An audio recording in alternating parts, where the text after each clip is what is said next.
details? No. Okay. Go ahead, Chris. So what's clear is that transparency and credibility are major problems. And I think, and I'm following up a little bit on what Scott said, I think we need to clarify as much as we possibly can and be as explicit as we can about how it's going to work, what's happening, when it's going to happen, and what are the ranges, without divulging confidential information. But I think we have to go the extra mile to be transparent and the extra mile to be credible, because that's clearly, whether it's 89 out of 400 or 89 out of 1,200 is bad enough. Right. That we have to do that. So are you suggesting that we potentially document the process that the third party is going to use and make that available to all? Yes. And the timelines and when we can... Within limits of reason, but that's the principle, and I think the principle should be disclose unless there's a compelling reason not to, rather than the other way around. Craig, can someone explain, because I don't know this, how we found this third-party consultant? Were they recommended someone? Who recommended them? Sure. Does anybody in the administration know them personally or professionally? So thanks for bringing that up, Mike, because I was hoping to bring that up. I know many of you have not attended many board meetings potentially in the past, neither have I. I recently joined the board. Recently when joining, as we saw these issues, and I visited the blog and so forth, and heard a lot from various parties. Being new to the situation, I don't have data, as many of the board members, in fact, all of the board members, in fact, all of us really don't have solid data. We have opinions, we have what people have heard, what people have personally experienced, but we don't have data. And so the recommendation from a few of us was, let's get a third party in to get real data in terms of what is actual teacher experience. I personally recommended one of the third parties they looked at to evaluate. I believe they had looked at potentially others, and they went with a party that recommended somebody who's been in the industry, so to speak, for 20 plus years. I have personally worked with them and suggested them because they're extremely objective. They do not sugarcoat anything. They want to dig and find the truth. And so that's why that party was recommended. So personally, I come to this not as a parent here, just as a board member who's just recently joined. I'm committed, as just everybody else is here, to making sure Amsa as a community thrives. And I'm hopeful that this third party, who I also know is committed to the betterment of the continual improvement of Amsa, is also going to work at that. I share this because I just want people to be aware this is not some party that the administration picked or was even aware of prior to this engagement. Did you have something else? Please have them talk to the departing teachers as well. The ones that resigned, that left, I hope they are included in the third party. I think they should interview every teacher. It's not a huge group. They can reach out to everybody who would like to respond. Craig, point of order. In order to make this a productive discussion, we need the audience to ask for recognition from the chair before speaking, so that we can, as a board, productively have this conversation. And especially, I know the audience has a number of questions. Please write them down, or you can send them to the chair, or use the public speak session next time. But please, we need to be respectful, and so that we can productively use this time to help get to the bottom of this problem and help solve it. So I'd just like to, I'd like to acknowledge the two comments that I did hear from the floor. Both seem like perfectly reasonable comments. One, we should interview the teachers that have left. We've reached out to those people for exit interviews, and some have been conducted, some declined. So we should have our consultant go talk to them, and the consultant should be soliciting feedback from the entire teacher population. If they all don't want to provide feedback, they all don't have to provide feedback. I'd like to come back to the PTO survey. I appreciate the work the PTO did. There's clearly data there. There's clearly, feelings that are out there that we have to acknowledge. But I want to come back to this survey that went out to the entire Amsa community that I think close to 400 people responded to. And we can't ignore the fact that these satisfaction rates went down across the board. So we need to address that. But I'd like to point out that the satisfaction rates, all of these satisfaction rates are above 50%. So I don't want us to lose a lot of focus on, on what we're hearing selectively. So I mean, this is data. So we talked about data. This is data where we had people rating very satisfied. 95% of the people were very satisfied with the office staff. They were 90% were satisfied with their subject teacher. It's down from where it was. But we got a lot of very satisfied people here. Executive director dropped off dramatically. We have to acknowledge that. We have to look at that. Went from 82% to 59%. It still says 59% of the people are very satisfied or satisfied. I don't know why they didn't turn out today. I don't have an answer to that. But this is data that we got at this point in time. And I don't want to lose sight of this data as well. So just another clarification. Who creates the faculty, the parent survey? I know, but. Well, I didn't write it. You did. Yeah. So it's not the administration? No, the parent survey actually is something, like I said, there are standard questions that are asked and have been asked for years. Sorry. And then as a board, we talk about things that we want to learn about. So last year, like I said, we wanted to see if parents were satisfied with Book Fest, if they're happy with the lunch program, if some of the things from the year before was homework levels, and how can we address that? So I think in the fall 2013 survey, homework levels were an issue. A lot of comments about homework. So we brought that back to the administration. They took action. They tried to address it to make more meaningful homework. So it's not that the survey is just being done to be done. We are using it. There's an objective for the survey. There's some things that are done just so that you have consistency. And then we add questions so that it informs decisions and it informs actions on the administration's part and where necessary on the board's part. Tell people who review it as well. Yeah. So just so everybody's clear, like these surveys, the faculty survey as well, is not created by the administration. In fact, the faculty survey was created by Jessica Bone and myself. We sat down together, we created it. It got sent out in the education committee. Jess is a part of the education committee and was, which is why she was a part of it as well. We are the ones who review the data and present it as a board subcommittee to the administration. Mr. Chair? Go ahead very quickly. We're going to continue the discussion. Okay, I apologize for my slightly emotional outbreak earlier. I would like to say this. What is the statistical, we are assuming that the parent survey, which I filled out, is statistically relevant. Let me point out a couple of things. It is not. There was a question, are you satisfied with the math and science department? I have no way to say yes for one and no for the other. That data. My question is this. This board, at least one member of this board, questioned the validity of the parent survey. I'm saying the same thing. How is it that the parent survey organized by the board is any more statistically relevant? We completely agree with you. That's one of the issues that we brought up as well. I would like to say one thing. I'm the husband of the president of the PTO. I can tell you that the PTO did the survey because she was up till 1 and 2 in the morning responding to parent calls. She does not get paid. She does not get anything. She's doing it out of the goodness of her heart. And to say that the parent survey was not relevant is just absolutely unfair. It was significantly much better thought out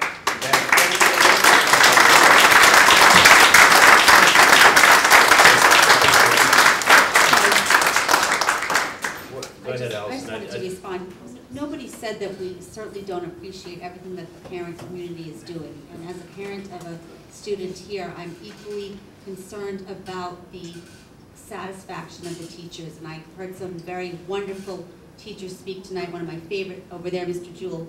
I think that ultimately we are trying to find out what's going on and to decrease conflict. That's what it's all about. And understanding that we certainly appreciate what your wife has done. Everybody from this side over, we're not paid either, we're volunteers, and we are putting our heart into this to ensure that we are listening to all of the voices because we want to come to resolution. We're not looking to create further conflict, but we appreciate your comment and we appreciate what your wife has done. So So, Can I just- go right ahead, Scott. Yeah, I'm sorry. We're trying to get all the data we can, and that's data. That's data that we receive. So we're acknowledging that. We're not, just brushing it away. We need all this data. Yeah, I do think that the PTO parent survey confirmed issues. I'll go ahead and speak. I'm going to go ahead and speak. I do think that the PTO survey, parent survey, confirmed issues, and that's exactly what it was intended to do. And that is exactly what I believe that the board is unanimously agreeing with, that there are issues in the school within the culture and the management practice. So what are we going to do about it? And that's what we're really here to talk about tonight. I do believe that there are not immediate resolutions that are going to make this stuff go away July 1st. There is the hard work amongst the board, the administration, the faculty, and the parents to help us to make this a better place. And it's not just generalized hard work, but there needs to be specific actions that we can all agree to work toward. And I think it's going to take the board and the administration time to determine what those actions are to make the culture and the management practices, I'm going to bring it back to the agenda item, better at Amsa. And we believe that the most pressing of those are the teachers' concerns right now. Because we have parents' concerns, and the parents' concerns are literally in a much more broader spectrum and are more various than the teachers' concerns. But we hear the teachers' concerns, whether that represents 2 teachers or 10 teachers or 83 teachers, we don't know. But we need to really define what those issues are very clearly and then determine how we can work together, the constituencies, to sort through them and work it out. What we think is that we still have a great product walking out of the halls at 350 every day, and that's our really happy students who are learning a lot. We think that. The scores and the surveys and all that sort of indicate that to us. But those will be impacted if we can't work on these issues. What I do believe is very important is that we all agree to work together on these issues, and we agree to first define them very clearly and research them so we know what they are very specifically. Then we determine an action plan, and then we execute on it. The board works in a little different cycle than an everyday administration does. We meet once a month in general session and once a month in committees. And some of us try to take some vacation over the summer. So it's going to take a bit, and I think it's going to take throughout the summer to really well define the issues and determine actions that we hope will begin to address these. And then I think truthfully next year, we are in a year of rebuilding trust and transparency so that the teachers can feel like they're in the right spot. And I know there's a bunch of teachers over here, and maybe there's some over here too, but we're looking at you to say, we're working on them. We think they're very serious, otherwise, the average board member is spending 8 or 10 hours a week on this as well. We wouldn't be doing that if we didn't think there was issues. So we're here to help if possible, and we think it's possible. Let us figure out as a board what we can do. The first action item we have is we've hired a consultant to help figure out what issues are so that we don't bias the results of what that problem statement is, nor does the administration. We've agreed just now as an action item to document the processes and the timeline that the consultant is going to use so that we can share those with the whole community so they know what to expect, and that's in the spirit of transparency. So we will do that within a week. We'll have a communication out to everybody to say, these are the objectives written down, this is the method, this is how long it's going to take, and this is when we think we'll be back to you with the first stage, which is the assessment. Second stage is what can we do to make it all better, and then the third stage is then executing that plan. So it's going to take a while. I don't know if I interrupted you, Alice? No. Okay. So I've said to some people, it's kind of a mess, right? We think that there's a bunch of great learning going on at Amsa right now, and it has been for a long time. What I think over time that I've observed is that the quality of the faculty has improved tremendously from way back when there was very little order in the school, and we were really relying on the heroic efforts of the good teachers to really get through to the students. I think our average quality of our faculty has risen dramatically over the past few years as the school has stabilized, grown, and transformed. But we need to provide the safe environment for them to be able to continue to do that. And there are issues, so we're here to try to do that. Rick, did you have something? Yeah, I would just reiterate, you know, there was mention of creating a school council. You know, there's a lot of passion at this moment with everybody. I don't know when that dies down. But we need folks to be continually involved in participation. And the school council is a great way to make that happen in terms of having parents and teachers equally represented and working in a somewhat structured way to feed information and recommendations to the board. So as that becomes assembled, and it has yet to be, I can't answer specific questions around that, but as it does, I would urge folks to please get involved with that, because that will be an instrument that's going to be very useful to the future of Amsa. Go ahead, Roger. So I've been a board member now for almost 6 years, and I have the most history of the current board members, but I really see in looking at this, first, yes, we have a major problem, and I appreciate all the parents and the teachers for their passion and their interest. And I think I tried to boil what I personally feel the problems are, and I think there are 3 areas, and well, first it all comes down to communication. If we can clarify and we can communicate, we can improve where things are at. A lot of it comes down to uncertainty, rumors.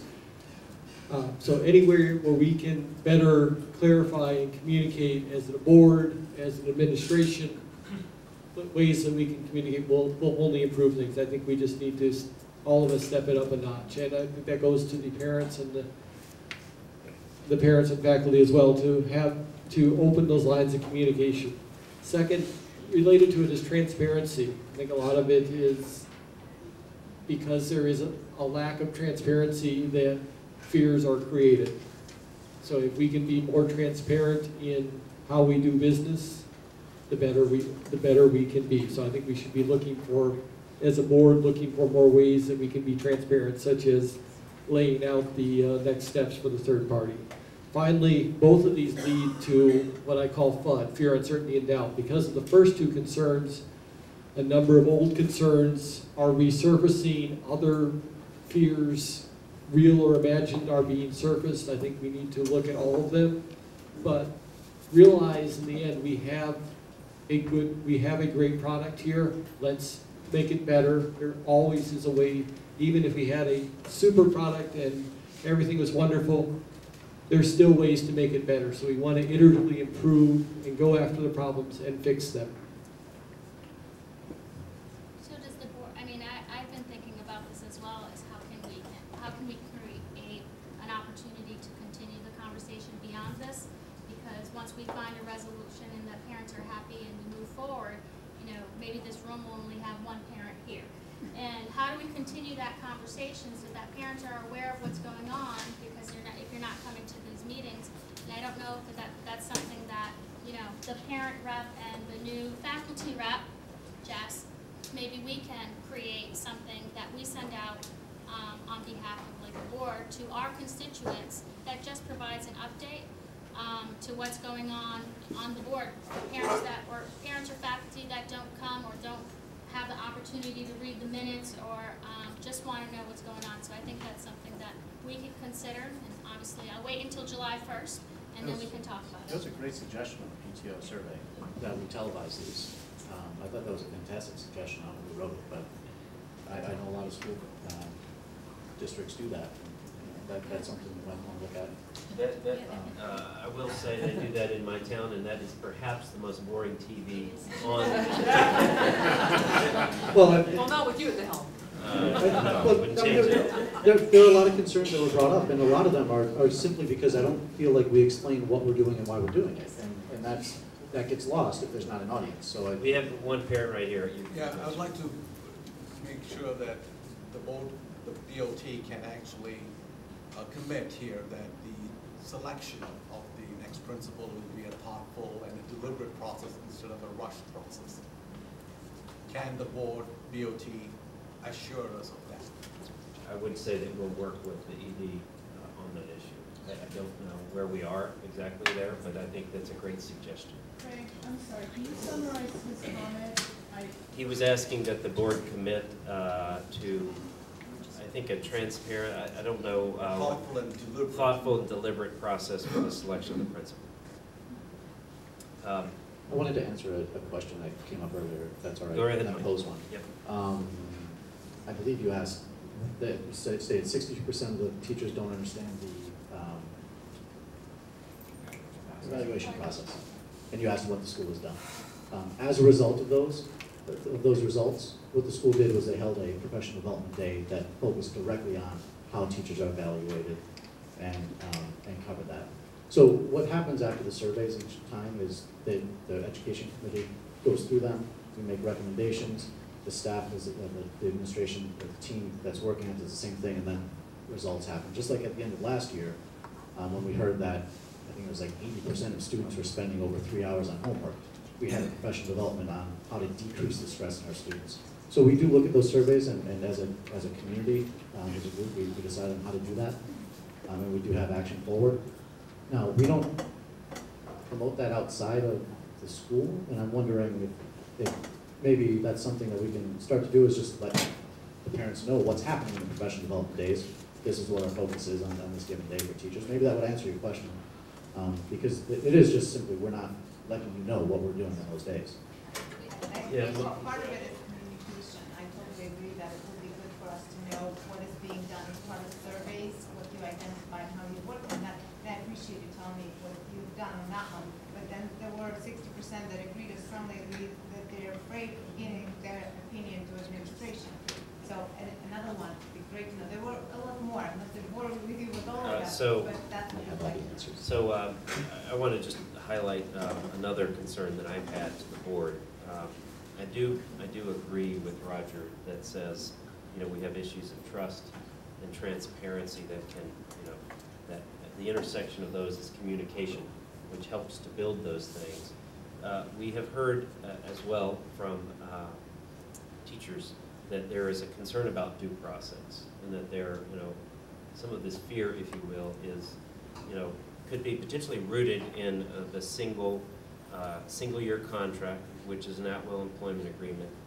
The board has talked about this and made this a question to continue to consider for all members at Amsa. We haven't done anything on that because I think that's a great departure from how we grew up.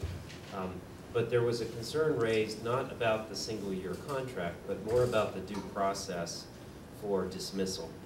And this, may be some of the concerns that have spilled over into, a unionization effort. But, I think if you put yourself in the shoes of a teacher, you don't want to feel that you've got a one-year contract and you can be dismissed on day 2 of the contract with very little cause or very little escalation of disciplinary actions. So it is an expressed view of teachers, some, that there's not enough due process in there to make them feel like their jobs are safe as long as they continue to do awesome jobs. So I think it's a question for the board. If the union arrives, due process is completely outside of our control. Unfortunately, we really have almost nothing to do with it. If the union doesn't arrive, I think it is behooving on the board to work with the administration to determine what mechanisms can be put in place to figure out equitable due process for teachers' dismissals. And potentially for contract renewals. I think contract renewals is a harder thing to realize in due process, but certainly dismissals, you would think there could be escalation of disciplinary actions that were, the process was defined and documented and distributed to teachers, and then was followed by department chairs and administration. So I've heard that. I wanted to share that with the board, that is a concern that some teachers have raised. And, I think if there is a fear that I could be dismissed at the slightest word, then due process and transparency around it would probably go a long ways to help provide a starting point to rebuild trust. Craig, do we know how many teachers have been non-renewed this year? No, we don't, but, and I think that's a good point to add to it, Mike, because somebody said to me in my household that I'm married to, they said, it doesn't matter the reality, it matters what people think, right? So if 0 teachers were renewed, and teachers are still fearful of dismissal without cause, it's still a problem. I'm not disagreeing with that, I Right. completely agree, and in fact, I agree with everything you just said. However, the perception of parents is largely influenced by what they hear from others. Yes. And I think we can give them data. Well, that and we clears up know, some of that we showed the data conception. last month that in the last 3 years, compared to the previous 3 years, that staff turnover has dropped by 50% on average for the 3 years. So twice as many teachers were leaving AMSA for one reason or another previous to this in years 3, 4, and 5 back compared to years 1, 2, and 3. So we know that the staff has stabilized at AMSA. But if there's a concern that there's not due process, and that could change in a moment, then, you know, it's a real concern. And some of that can be communication, but the rest has to be addressed in the root fear, if you will. I simply think it clears up a lot of misconception if we state that we had the stats for the last 6 years. Yep. If we state this year's stats as well. So that was, this year's stats were one of those. Yeah. That was included in the last 3 years. Go ahead, Alice.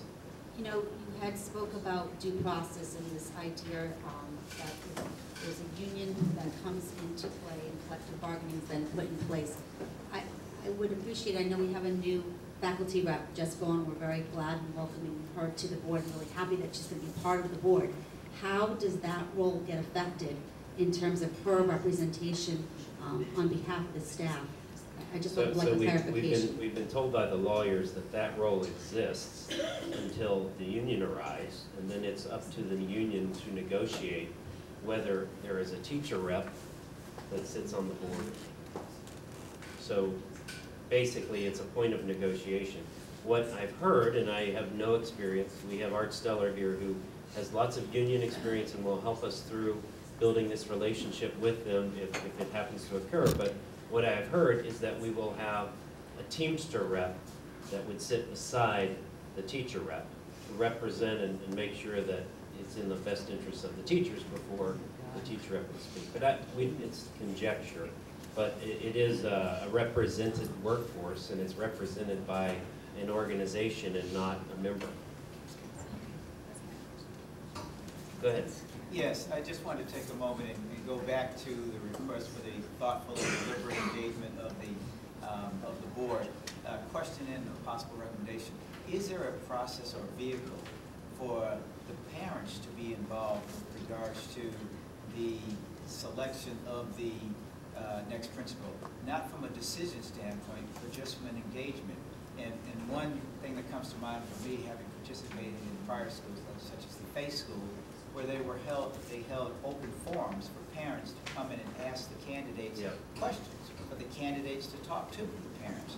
So at least from a transparency standpoint, you have some engagement, not from a decision standpoint, but at least from knowing who the candidates are, being able to ask questions. Yes. No, that's what we did when we hired John. We had parents on the task force to identify and recruit and interview candidates. And we had, prior to any formal hiring process, we had a few hours before a board meeting where parents could come and meet candidates. So would that be the process? Well, so John's suggesting yes. I don't. It's not my hire. If you want, we can certainly work with John to try to figure out what the process is that works best. Yeah. Okay, sounds good. Yeah. Okay, I'm going to give you one comment as well. Hi, I just have a comment I want to add on to what Mr. Lebowski had suggested. Actually, it was a great suggestion about bringing in, you know, some cameras and actually maybe, and you know, Craig, you said that it was probably the most boring TV you've ever seen. I live in Marlboro. I actually watch the Marlboro School Committee sometimes in MPS. you know, I just have it on, and, you know, I want to hear what's going on Okay. over there also.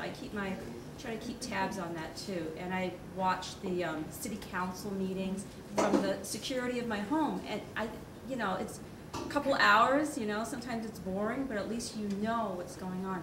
And I would like to, I love what you said, Mr. Lebowski. I don't always agree with you, but I really like that. And also Roger Jarrett too, saying that, you know, we have to improve the communication. I have ties with WMCT. Actually, they're here tonight and they're taping.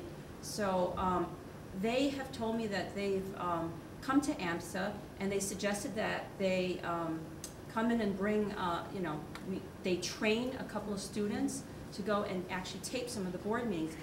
They don't know what happened with that request, but they go around to all the high schools, and Marlboro High School, I know, is actually having a bunch of students that are currently you know, being trained to do this for the coming year. So I think it's a great opportunity. Maybe the board would want to take that under its wing, or, you know, find some student group, you know, that are interested in audiovisual stuff, you know, and they could do some of this training and, you know, add on to their resume later. Just thought I'd add that. Thank you very much. Put it on the channel of Board TV. It's called Board TV. B-O-R-D. Any other questions or? The only comment I would make is that I do watch the Marble school committee meetings, but there's 60 communities represented here, and I live in Marble, and if it was on the Marble community channel, it'd be great, but how do you reach all 60 communities? And I think that's the challenge that the It's a YouTube video. Yeah, right, YouTube. So someone can post it onto YouTube, tie the link from one of the, somewhere in the website. Okay, so I'm going to look to wrap this commentary and discussion up in the next few minutes. And if anybody has any, you know, I think I've taken some action items which we can review at the end of this. Are there any other things that? I have a lot of questions today. Okay, go right So ahead. I think one of the things that I heard a few times was concerns over transparency in terms of finance. So I know that we have a finance update every month that during this meeting, and that goes up on the website. I know that there's a finance committee meeting which are open to the public and anybody can come and see. So I want to understand that question better. Is there a specific concern within finance? Is it that people want to understand it better? Is there, I just don't, I want to know what the concern is so that we can address it properly. Well, I believe we've heard finance questions from parents. I'm not sure that we've heard them from staff or faculty. And really, we're here to talk about kind of cultural concerns within the school, which we focused on faculty. So we heard a number of very different finance transparency questions, everything from opening the school's books to the public to disclosure about Sprout campaign funds and disbursements and all sorts of other things. So I think there was many, many different questions. So I'm not sure if that rises to the level of an action item for the board or not. I think we can do a better job communicating in some of those areas perhaps, and maybe that would dispel some of the concerns. AMSA, I mean, our finances are actually held to a higher standard than those of public schools because we are independently audited. We're required to be independently audited every year. And my experiences with the auditors has been exactly what it is in a corporate environment when you're fully audited. I mean, they're looking at everything. Yeah. That means that there are full internal controls in place in a way that they don't have in the municipal public schools. And we're required to do that annually. So it is very hard for any hanky-panky to be going on, ever. So, So I actually don't know where. accusations such as open bar would be seen by the auditors. Not necessarily. Not, because that's a very specific, well, that was very specific foundation of the school. Yeah, well, no, I actually made my notes exactly what Sarah said, that I remember Mark Sweeney telling me at the first event when Barb was the ED over at White Cliffs that he paid for it. Later found out it was the foundation. Yeah, I think I do think we should seek to address fiscal transparency questions to go forward. And I think if we are going to try to dig into a 3 or 4 or 5 or 6 or 7 year question, I think I'd rather focus on the cultural concerns for our staff who we don't want to lose. We do need to make sure that we have the right amount of financial transparency, and that the board is convinced that the administration is keeping the books correctly and dispensing funds that are state taxpayer funds in an appropriate manner. I also think that's an easy question to answer. I don't know what your But really, question we need is. to do a better job communicating. So I think that's. Okay, I'm going to take one more parent. I'm going to take 2 because you have, Scott, you've raised your hand. Go right ahead, and then we're going to just begin to close the discussion. Yeah, one more thing. Please keep in mind, Amsa is public school, right? One of the public school, right? Yeah. So I really appreciate, please keep money, use, like a public school, not change the logo every year to make money from the student or collect money. Please keep in mind, this is a public school, okay? So use the money smartly, okay? Thank you. So that's the only thing that I would like to express. Okay. Sorry, my English is not good, but I would like to express this one. Thank you. Hi folks, my name is Scott Galante. I'm a professional in training and development, and my question and comment, first of all, to the staff, faculty here. I just want to thank you guys for a great year. We had a challenging year here with our daughter, and I do know if it weren't for the team effort here, she wouldn't have had a good year here. Next year is next year. We'll see what happens. But my question, it was brought up, due process. I hear this type of stuff, and being a professional in training and development, my question for the board, and I see you guys have grown, which is fantastic. Due process is typically handled by Human Resources Department. And if you had, someone once called it a dimension, you can't have human resources as a dimension. I have a personal friend who's a controller and works in mid to large-sized companies and small companies. What typically happens in small companies is your controller is wearing a human resources hat, which is totally unfair. They're not certified to handle those types of issues. And I think to alleviate and have the due process that any staff or employee here at the company has, the school should really invest in a human resources department. It might alleviate some of the issues here. Okay? And as a public employee, I am represented by a collective bargaining group, and I can't say it's the best thing for me. I don't really get anything out of it. I do have some rights. But there's pluses and minuses to that. You should weigh that heavily. Because once you go forward, it's very difficult to go backwards. So, thank you.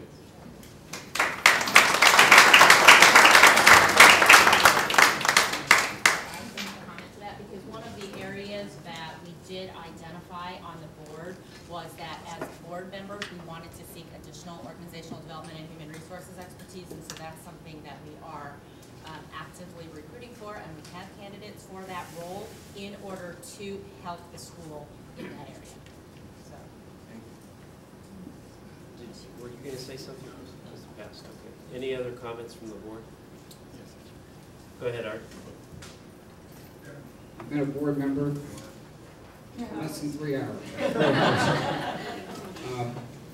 3 months ago, when I saw the announcement that they were looking for board members, this isn't exactly what I signed up for. But one of the things that I did recognize in doing my research on the school, like I said in my introduction comments, is that this is a special place. Part of the reason it's special, and I attended the last meeting as well, is because there are so many people that care. Everybody on whatever side you're on, or whether you think there are sides, everybody cares. And that comes out. And that's what really makes this place special. Virtually everybody that I've heard is right. Everyone, they're right. At least they think they're right. And they're expressing their opinions, they're expressing their passion, their concern. I'm gonna come back to the next meeting. Because I'm excited about if you can take the passion, the concern, the energy, and channel it, and people work together, think of what we can get done.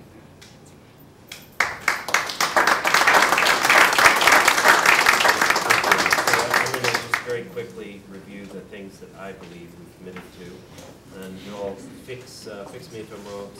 We agreed to document the processes and the timeline for the third-party consultant who's working on culture with us and distribute that to parents and our whole constituency, and try to do that by the end of next week. There was a note to request that the consultant talk to departing teachers as well. I think this is an action that John is already taking, but we talked about the importance of the school council for next year and how that might be a better avenue to bring forward issues to be worked. I don't know that we took an action item on broadcasting the board meetings on TV. That may take a while to get together, but it was certainly a suggestion. I think we can consider that. And were there any other action items that we are taking forward that I missed? The only other item is that maybe at the July meeting, before then, Jess and I can talk about if we'd like to try to set something up that we can distribute information in the school year timeframe, that we can send in information to our stakeholders, our constituents. We have time over the summer to talk about it. Yeah, I think we did agree that regular updates on this, the progress of the results of the consultant, but also what is the board trying to action and what is the plan would be helpful as well. Okay, thank you all for participating, and we're going to close this point of the discussion. Sarah, did you have a question on process? I just wanted to, I didn't get that first, but you were going down the action items? Yeah. So you have having the consultant talk to departing teachers. We're going to request that they add that to their. Okay. What was? But we're going to ask that they document the process and the timeline of their work, so that we can communicate that to all the constituents. So I had that already, but okay. and then possibly looking into broadcasting. I think that's not quite an action item, but that's a suggestion. Consider. And then Melissa wants to commit to more regular updates on the status of this and other things. Better communication. As an action item? I think we can commit to Melissa and new faculty about discussing prior to the next board meeting. Okay, thanks. Okay. So now, parents and visitors, we are going on to very exciting business of the board, the governance committee report. I do want to thank Pauline for doing an exceptional job in helping to build the board with new candidates and really taking and making the governance committee really, really effective. And I'm going to give her the podium where she has a bunch of business to do. You're more than welcome to stay. We've probably got another 30 minutes or so in session, and then we're going to executive session. So please stay if you'd like.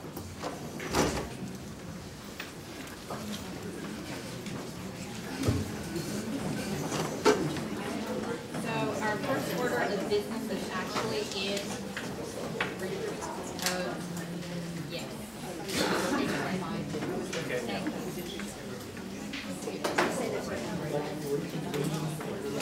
We'll reconvene at 9:22.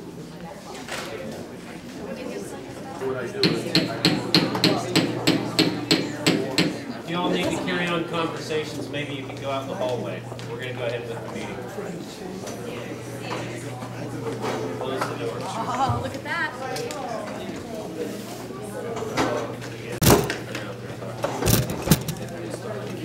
Just go ask those folks to step out of the room. All right, we're going to continue. So the first item under business for governance committee is that we have a couple of trustee renewals that we'll have to handle, as well as new faculty and parent rep vote. So the PTO has nominated Melissa for another one-year term as parent rep. So we as a board need to accept her nomination. By vote. By vote. Shooing parents away. Oh, okay, yes, go ahead. Okay, we have a motion from Chris, Second. a second from Scott. All in favor? All opposed? Motion passes. Welcome back, Melissa. So for the faculty and parent rep, the term is July 1st, 2014 to June 30th, 2015. They are one-year terms.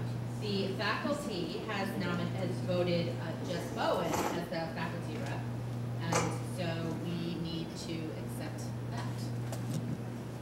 Motion there. Would Jess like to come up and give an introduction Yes, and that's say a good idea. anything? Oh, the new person, yes.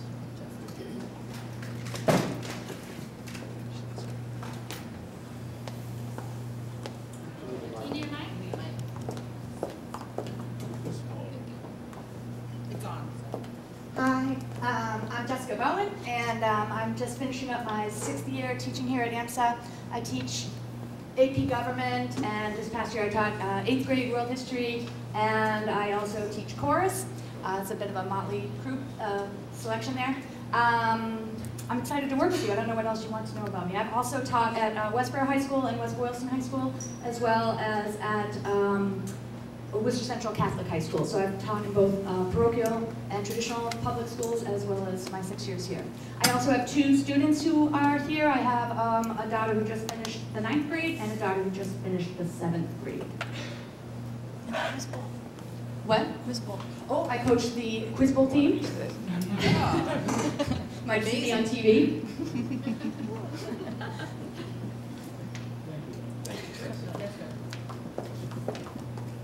Thank you for that reminder for the non-parents. So, Stuff. you have a motion to I'll look forward to all the accept Jess paperwork. for a one-year term as faculty rep. Motion? Okay, I've got a motion from Melissa, and Roger seconded that, so. Sarah, Need a resume. Yes, we have a motion from Melissa to accept the nomination. Roger has seconded. thank you. All in favor? For those opposed? Motion passes. Thank you. Congratulations. That term starts July 1st. Okay. So you're off the hook for couple tonight. So we should also thank Mike Lubowski, because he has been their faculty rep to the board for 3 years. Oh And my so gosh. this is his.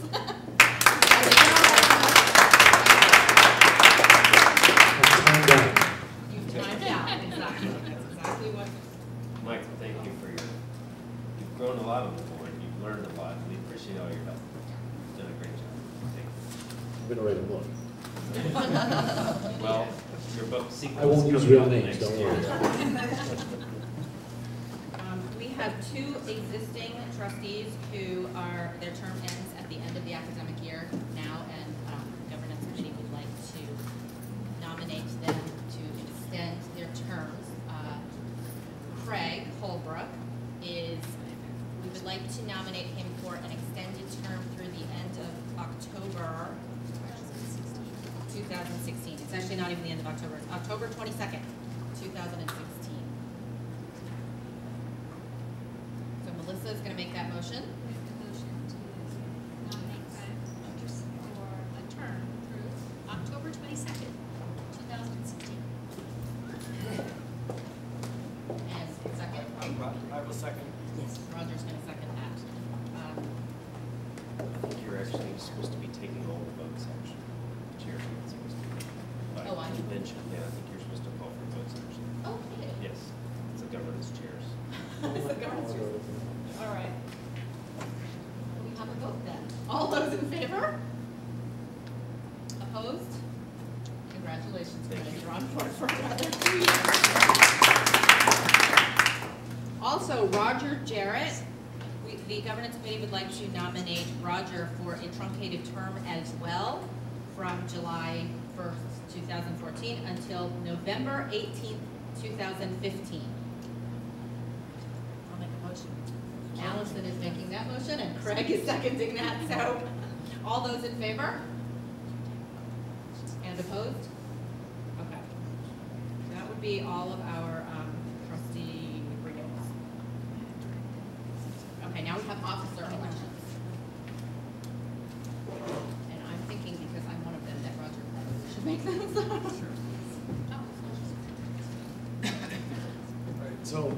The governance committee had met on Tuesday, and we had proposing the following slate of officers for the next 2 years. All the officers' terms are 2-year terms.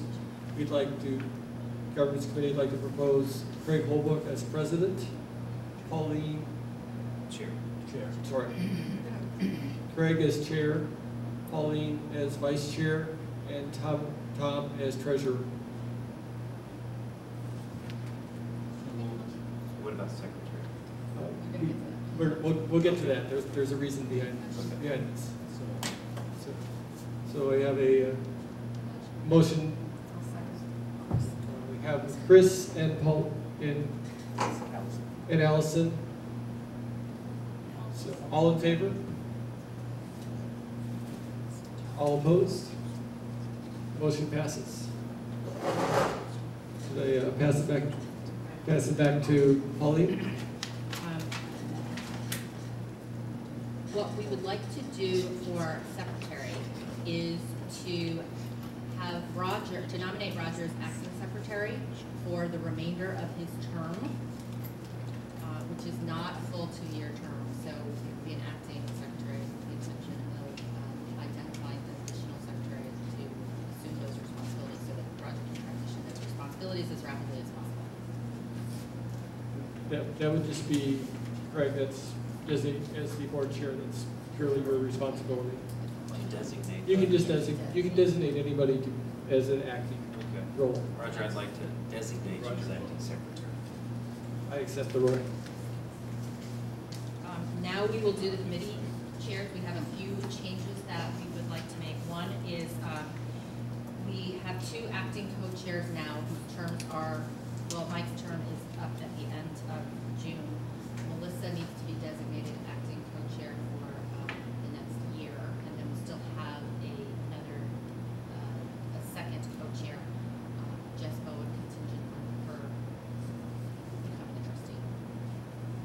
For the ed committee, acting co-chair, so we can designate those. So we can designate those 2. Okay, so you'll accept the appointments you are appointed. So you're designating Melissa And will Jessica continue Bowen. as co-chair and Jess is the. Yes, contingent on hers. Once she begins As of July 1st. As of July 1st, right.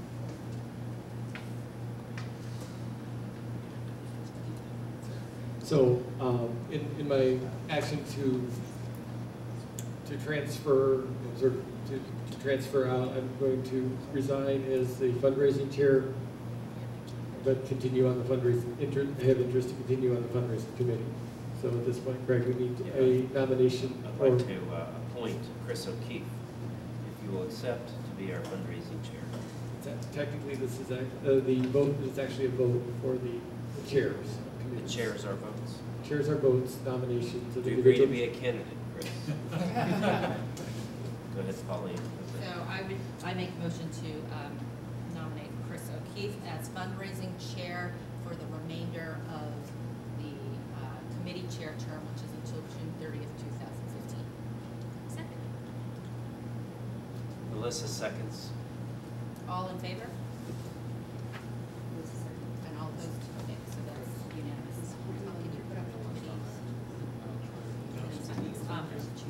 Earlier, now I don't even remember if it was Excuse me. yesterday. Sorry. You said that Chris is the foundation chair, fundraising chair until when? June 30th, 2015. Your microphone is not working very well. Oh, I probably need to hold it up more. I also sent these around, which is new committee assignments for all trustees. And I don't know if we want to have any discussion on this, or I think everyone's had an opportunity to review this, so I would just propose that we approve these appointments of all of the trustees' chairs. This is not a vote, this is strictly the chair can All right. do Great. this. Anybody have any concerns about pending appointments? Does not preclude others from attending other committee meetings, for sure, or even joining, but this is at least the committees for the next year. All right.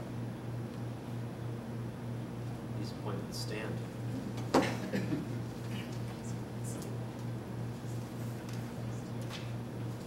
that's it for board composition and roles. The other thing that was, we are going to defer discussion of bylaws and school policy handbooks. And we'll continue to work on those. I wanted to make one comment on the bylaws, which is that we solicited input from our incoming and outgoing faculty rep on the term, the length and the term limits for those roles, and we also solicited input from the PTO. And actually, both constituencies felt strongly that those should remain one-year terms, with potentially, at least for the PTO, 2-year term limits. The faculty rep, I think, we still need to continue to discuss whether that's a 2 or 3-year term limit, probably 3. So we'll separate those two, but we're going to continue to discuss that and propose something next board meeting. 2 consecutive terms, I think, and then. 2 consecutive terms, correct. Similar to how the board is, you have 2 consecutive. Similar to the board where there's 2 consecutive terms, you can serve and then you can take a year off and then serve again. So the PTO felt that would be the best way. I think that we as the governance committee thought that 2 years was a good way so that you always have freshness going into the board. But a new item, which I would just like to circulate for discussion, is that in order to ensure that we retain the experience of our board members, but still also balance the turnover, we discussed having maximum term limits, like not maximum term limit, maximum service limits. How long could a person serve on the board? In total, discontinuously. In total, discontinuously. So there's 2 terms consecutively, and then there has to be a period of time taken off, and then they can serve again, and what that maximum would actually be. And the governance committee is going to propose 20-year maximums. And the idea is actually that we could have board members who cycle on and off over time, but also faculty members who could cycle on and off over time, and that we would actually want to maintain that because there's benefit in having that experience, so they could cycle back on the board, and also community members or parents gain experiences over time. So that would be a max. They have to take some time off. Is that like a life sentence though? It's like a life 20 years? We can't imagine anybody wanting to do that. Right, but- that's why we wanted to put the maximum at something that would give us the flexibility. 20 years of kids at Amsa, that's what the faculty rep did. 20 years either kids at Amsa, or we could have, but then have alumni? Parent So, alumni? is this just, So this that isn't would just be for nice. parent and teacher? No, really? this is for board everybody, members. for all board Do other members. boards do this type of thing? It's a new state requirement for all charter bylaws.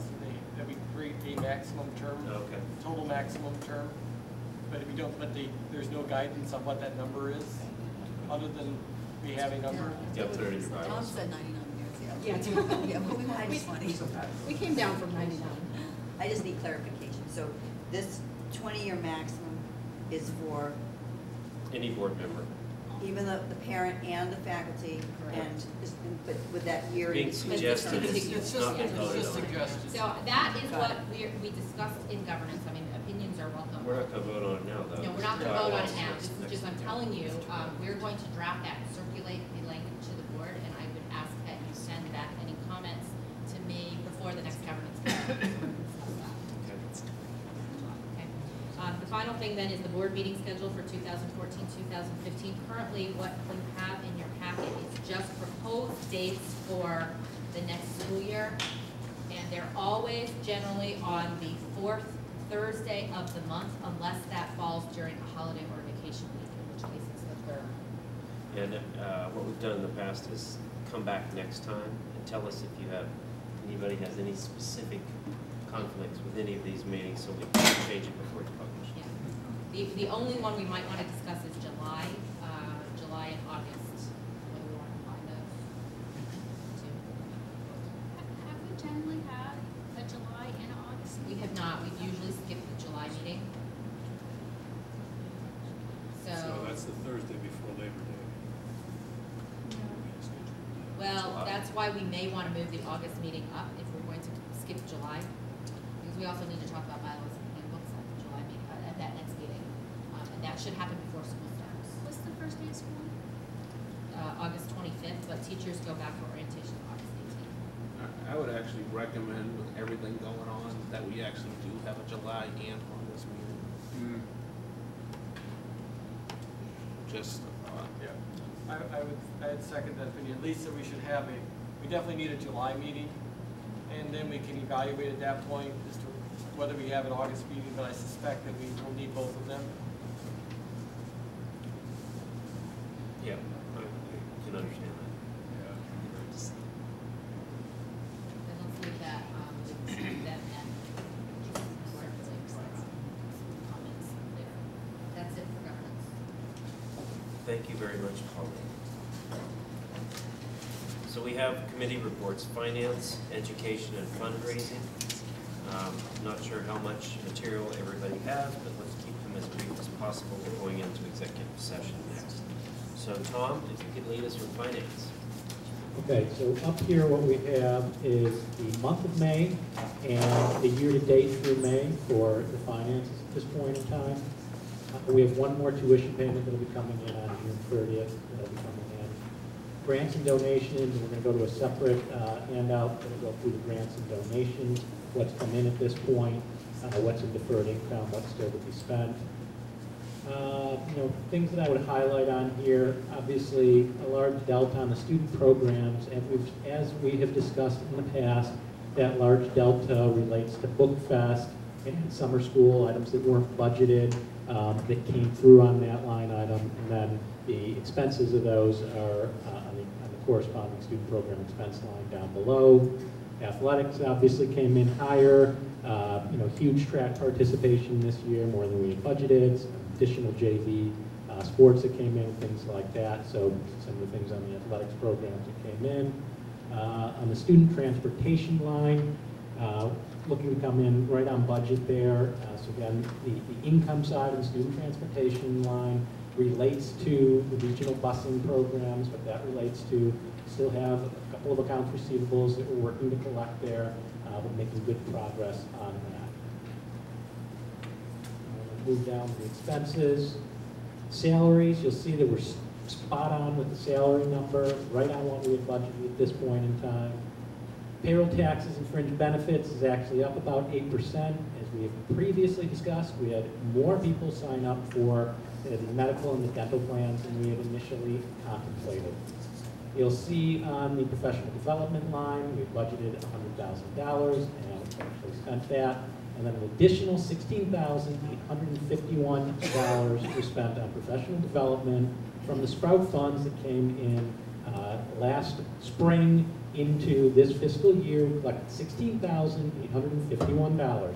The Sprout program was for professional development of the teachers. It's been spent on professional development of the teachers. You come down to the student programs, as I mentioned, the expense, corresponding expense line item, higher, again, because Book Fest and the expenses of the summer school program are flowing through here. We made money on, hosting the summer school program here, so that was a good thing there. Athletic expenses actually came in a little bit lower. Unfortunately, it's not showing up quite as well as it should have. We'd originally budgeted for a swimming program that didn't run, and this also includes the entire 4-Kicks bill runs through the athletics program as well. So that's in that line item there. On the student transportation, so this student transportation line includes regional buses, it includes buses for athletics. We've broken out the amounts here. It includes McKinney-Vento, excise taxes, and things like that. So that's the total student transportation number, spot on to what we were expecting there. Lease cam and taxes, you're going to see right on budget there. No surprises there. On the facilities, we ended up spending a little bit more on copiers, as we had previously discussed. Right on with Pauline's head is in the way, but right on with utilities, IT generally in there. The auditor expense will be spot on when we receive their June bill, so right on track for that. On the legal expense line, highlighting the legal expense line, what you will see is a credit on legal expenses in the month of May. That reflects the $200,000-something check that we received for reimbursement of our legal fees from our insurance company. We've reached agreement with the insurance company on reimbursement for additional amounts, and we expect that money to be coming through as well. Other operating costs, depreciation, we're slightly off on depreciation. An asset that we thought was going to be on the books didn't make it onto the books, so we didn't have the corresponding depreciation expense associated with it. Okay. Bottom line number here, again, year to date. Is it stinging insect, correct? No. It's just an annoying insect? It's just big enough. No, it's not. It's over here. Oh, kill it for me, Melissa. So, bottom line, the bottom line is right here. This is the net income number here. We're $530,000 of net income at this point in time. Typically, June is an interesting month where a lot of last-minute expenses for books and things like that come through. We don't expect to be quite at 530 as bottom line at this point in time, but we are ahead of the budget of where we thought we were going to be by about $139,000 at this point in time. So that's a good situation to be. We are a June 30 year end, so next time the Finance Committee reports, we will close out the June books at that point. Tom, I just one question on the reimbursement of the legal fees. The 50% was from prior fees that have been incurred or moving forward. Could you just give a little bit more explanation on that? I'd like to defer giving a little bit more explanation of that until our next meeting. So what I would characterize this is this was a preliminary down payment on the total legal fees that we have expensed at this point in time. We did not have agreement on the billing rates. We had agreement on a lower billing rate threshold. They paid us against that lower billing rate threshold. Now we've got agreement on a higher billing rate threshold, so we're going to get additional reimbursement there. And then we also have agreed on a reimbursement rate for any additional legal expenses going forward. So I can provide a little bit more color the next go around. Good news is we're getting reimbursed for a large portion of the legal fees at this point in time, which is what we always contemplated, but we did not budget for that. We tried to budget it conservatively so that we wouldn't end up having to cut anything at the last minute if we didn't receive the reimbursement for the legal fees. So I think that was the prudent approach to it. Thank you, Tom. Okay. This is the school's balance sheet at this point in time. Just highlight a couple of things on here. I'm going to highlight this number. 4.3 million is the cash that we have on hand at this point in time. I'm going to go up one line item from there, and I'm going to highlight the $615,000. And $615,000 represents the total amount of CAM charges that we have accrued for at this point in time. So as everybody knows, we're in a dispute with our landlord. We believe that we are entitled to reimbursement of substantial CAM charges. I'm not going to go into the entire background of that because it's an ongoing case. But I will tell you, it is substantially more than the $615,000 that we have escrowed at this point in time. So when our legal situation is finished, that would be unencumbered funds. We'd be able to look to do what we wanted to do with it. At this point in time, that's not money that we can spend. But total of 4.3 cash in hand, 3.7 million of that roughly is money that we could spend as we spend at this point in time. There's no real other highlights on the balance sheet that I would point out at this point in time. CAM stands for Common Area Maintenance, so it's a calculation on what you as a lessee have to pay towards the maintenance of the buildings. We are in dispute about what we are being charged for that. We've got what we believe to be unsubstantiated claims, inaccurate charges and things like that. So we aren't paying that at this point in time. We're escrowing it, and the court is allowing us to escrow that money at this point in time. The court has not said that they agree with us, but the court has said that since it's in dispute, you don't have to pay it to the landlord at this point in time. Okay, the last sheet that I'm going to bring up is the grant sheet. I just will quickly go through this so everybody can see. And this number actually flips back to the income statement, the number that was on the income statement, and we'll highlight that in a second here as well. So this top part here is essentially our entitlement grants that we received. That money has been received, and that money has been spent at this point in time. If you come down here, we received a grant from MathWorks. That money has been received and spent at this point in time. We received a grant from Math Moves You. The way that you need to read this, and again, I apologize that I can't keep my headers up here, but $903 of the $1,000 is in deferred revenue. What that's indicating is that's money that we have not spent at this point in time. So we received a grant of the $1,000. Until we spend it, we put it in deferred revenue. We spent $96. So there's the moral of the story on that one. Received a grant from Harvard Pilgrim, $2,000. We haven't spent any of that money at this point in time. The Jacobson Foundation gave us a grant that was discussed previously for $25,000 relative to professional development for the faculty. We haven't spent any of that money at this point in time. And then a new grant came through for hydroponics and aquaponics. I don't remember who gave us this grant. Does anybody remember who gave us this grant? I don't remember who gave us this grant, but we received $2,000 for that and have been spent it at this point. And that's one that we're going to have to vote to accept. And then down here, we received a donation of lab equipment, $21,000, a donation of a digital screen for $2,000. The Sprout money that people have had questions on, we received $16,851 for Sprout. That was used for teacher programs, is what that was used for. The annual giving campaign, $49,488 unrestricted funds was the way that money was raised, and that money has not been spent at this point in time, so it will be carried over to next year. On scholarships, the school raised approximately, you can see the school raised $19,000 for scholarships. We spent $17,000. It was a timing issue where all the scholarship money didn't come in by the time it needed to be dispersed. So we're going to roll that money over towards next year and it'll be used for scholarships for next year. Miscellaneous donations that came in, and we need to vote to accept those $727,000. The old foundation sent us $45,000, I want to say back in the fall time frame, with certain stipulations on how that money was to be spent. We have spent $12,223 of that. We'll be providing them an accounting of how that money was spent to demonstrate that it was in compliance with the guidelines that they provided to us. We still have $32,000 in deferred income that we will roll over to next year. So that's the donations. So, Tom, I have a quick question about the annual giving campaign. Yep. Is the annual giving campaign, as I understood it, was put right into the budget? The annual giving campaign was unrestricted funds, meaning that it could be used for any purposes that the school saw fit to use at this point in time. The school has not indicated what they've spent that money on at this point in time, so it's in deferred income. I see. That's the way that works. So effectively, just to restate it, that's part of that, it's sitting in the $3.6 million. That is correct. That is correct. Thank you. So I think the only thing that we would have to do, Accept the 727? yeah, we'd have to vote to accept this 2,000 on this line item. And since I don't know who that came from, I'm going to suggest that we wait until our next meeting to do that.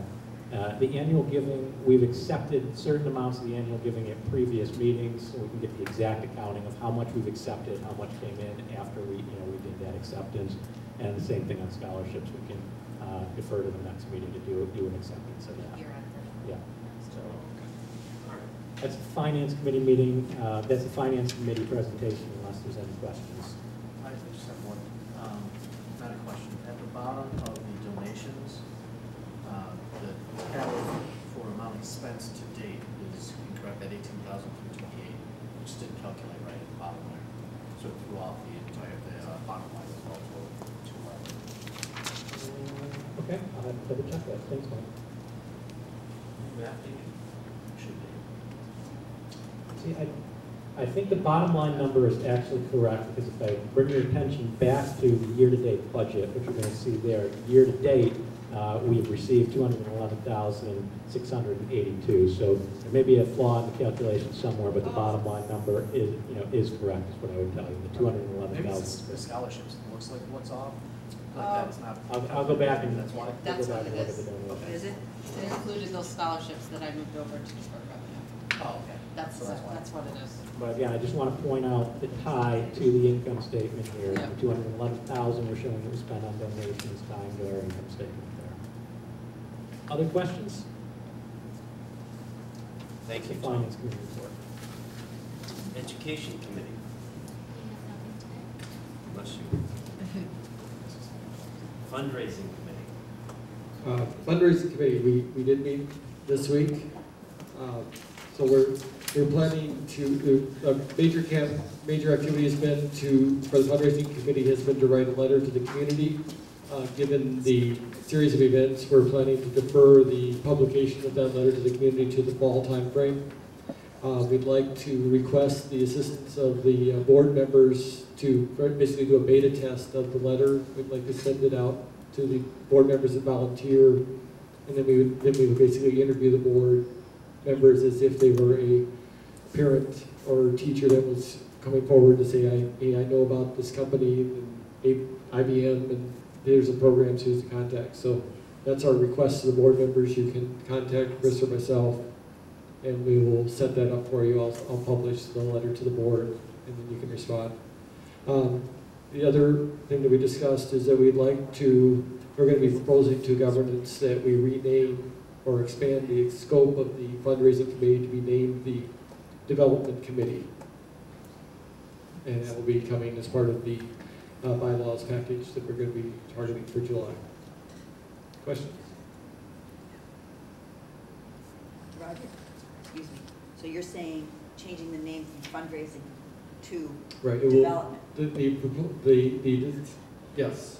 Not develop, not So fundraising and just development. Right, it'll be the current name is fundraising committee, the new candidate name is development committee. Thank you. All right, is that it, Roger? That is it for fundraising. Thank you.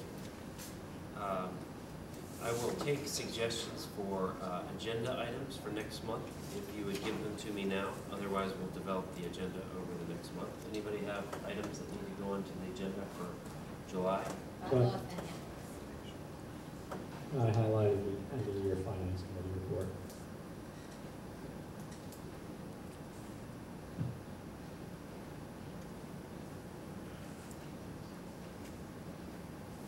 I don't think it's obvious, an update on the third party. Yeah.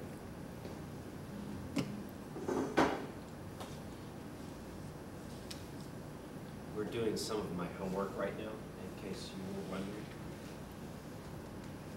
Anything else for agenda items? All right, so we are going to adjourn to executive session to discuss pending litigation and contract negotiations with non-represented personnel. And I believe we need a roll call vote. Craig, I'm sorry, one last item. We will give an update on the complaint. Update on the complaint. parent You have complaint. to say that it's going to be closed at that point in time, but we will provide an update. Okay.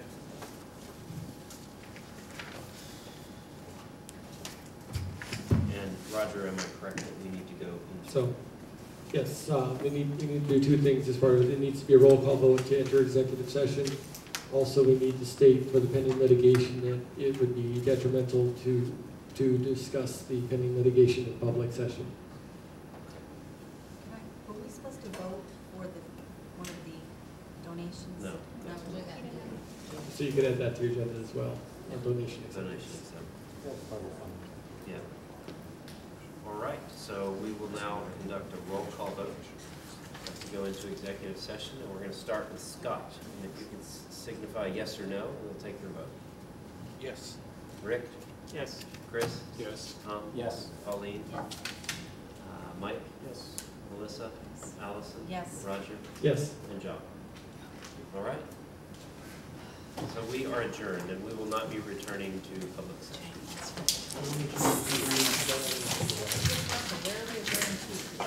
Faculty, teacher lounge, yeah.